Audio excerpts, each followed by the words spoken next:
yetişti daha, onu bilir.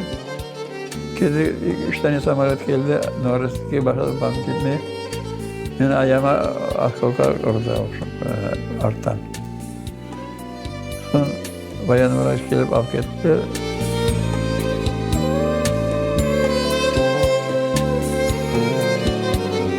O 4 senesi Stalin bizden adliyelik etti armiyadan.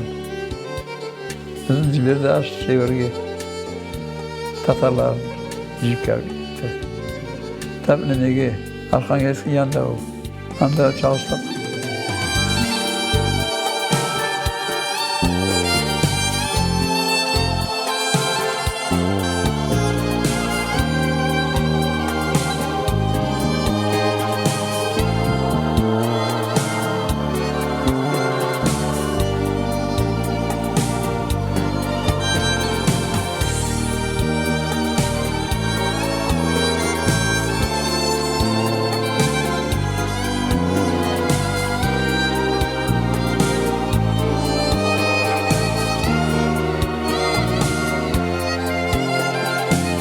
Babam Emcim çobanıydı. Kavalçalar. Ben de kavalçalığa öğrendim. Parmak var, özleri öğreniyorsun ona.